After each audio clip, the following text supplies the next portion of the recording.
Hormuz প্রণালীতে মার্কিন বাহিনী অপসারণ ব্যর্থ, 15 মিনিট সময় চেয়ে পিছু হটার দাবি ইরানের। হরমুজ প্রণালীকে কেন্দ্র করে ইরান ও যুক্তরাষ্ট্রের মধ্যে উত্তেজনা তীব্র আকার ধারণ করেছে। ইরানের পার্লামেন্ট স্পিকার মোহাম্মদ বাকের গালিবাফ দাবি করেছেন, প্রণালীতে যুক্তরাষ্ট্রের মাইন অপসারণের প্রচেষ্টা সম্পূর্ণ ব্যর্থ হয়েছে এবং শেষ পর্যন্ত মার্কিন বাহিনী পিছু হটতে বাধ্য হয়েছে। শনিবার 18 এপ্রিল রাষ্ট্রীয় টেলিভিশনে দেওয়া ভাষণে তিনি বলেন, হরমুজ প্রণালী ইরানের পূর্ণ নিয়ন্ত্রণে রয়েছে। ইরানি বাহিনী মার্কিন মাইন সুপার জাহাজকে স্পষ্টভাবে সতর্ক করে দেয় যে তারা অবস্থান থেকে সামান্য অগ্রসর হলেই গুলি চালানো হবে।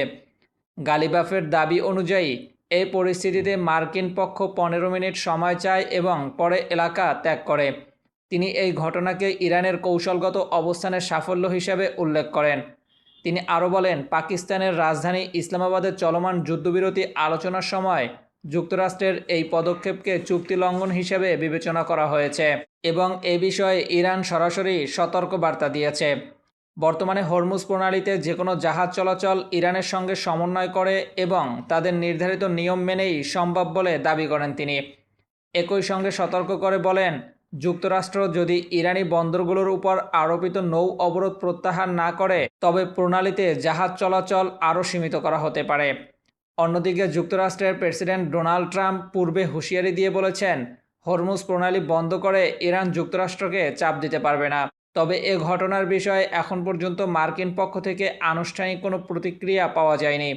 উল্লেখ্য, হরমুজ প্রণালী বিশ্বের মোট তেল পরিবহনের প্রায় 20% জন্য অত্যন্ত গুরুত্বপূর্ণ।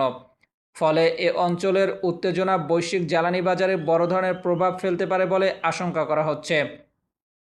ইরানের এই দাবি এবং ঘটনা প্রবাহকে আপনি কিভাবে দেখছেন?